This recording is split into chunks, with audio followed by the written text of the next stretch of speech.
we see over and over again what's referred to as a culture of silence in women's soccer. I wonder how you felt about that, and if that's something that was very much a part of your experience as a professional player.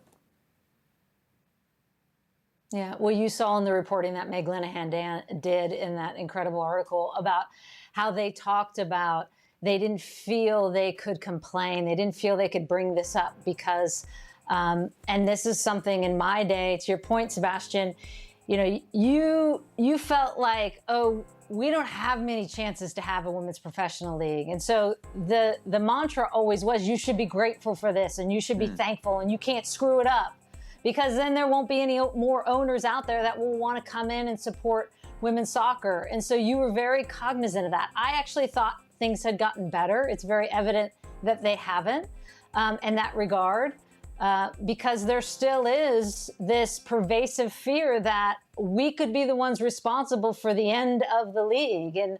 And so sadly, there's still an environment that in silence that reigns because of that fear from so many players, which needs to be absolutely addressed as well. Julie, Paul Riley is one of multiple NWSL coaches that was recently let go amid allegations of player treatment. By my count, that's 1, 2, 3, 4, and that's just at the NWSL level. I mean, what does this say about the overall system who keeps putting these coaches in place? Yeah, well, it says, what do they have in place that's vetting these coaches, one? And two, I mean, again, this is an issue that they're talking about addressing that I can't believe they haven't addressed, is what kind of training are they putting these coaches through? And what kind of U.S. Center for Safe Sport does a tremendous job in trying to get to the players and the coaches in terms of training. Are they going through all that stuff? I know that's language in this new commitment, but what have they done in the past for that? And two, it highlights a huge problem, not just in women's soccer and women's sports, is there's not a pipeline for women's coaches to get through, nor are we elevating women's coaches to get through. You're seeing Richie Burke, for example, at Washington Spirit, was a youth coach that got elevated to be a professional coach. You don't see that happening with women, where they're a youth coach and then they get elevated to coach professionally. It takes a lot for a woman to break through. And so the pipeline and what we're teaching what we're doing in terms of helping young women be successful in this space is absolutely critical, because we're not addressing that either. And that will be another huge topic of concern going forward, which is something that we've seen for decades.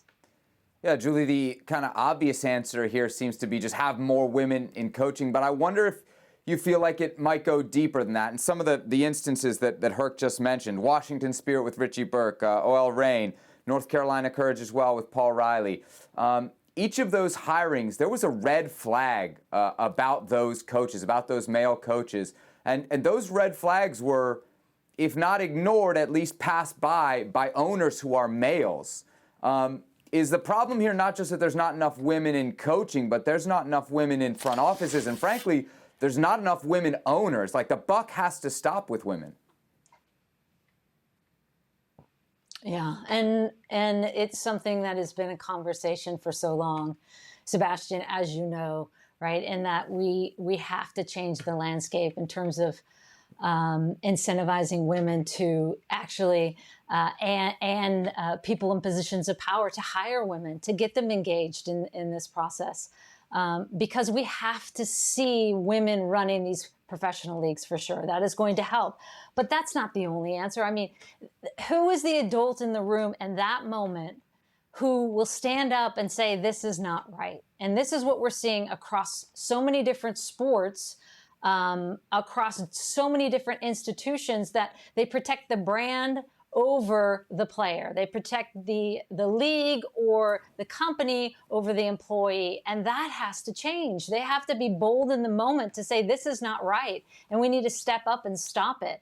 And you're not seeing that. And I'm hopeful that if we do get more women in these positions of power, that they will be bold in that moment, and that starts to change things. Well, thank you very much for watching ESPN on YouTube. For more sports highlights and analysis, be sure to download the ESPN app. And for live streaming, premium content, and let's not forget as well, ESPN FC 7 days a week. Subscribe to ESPN Plus.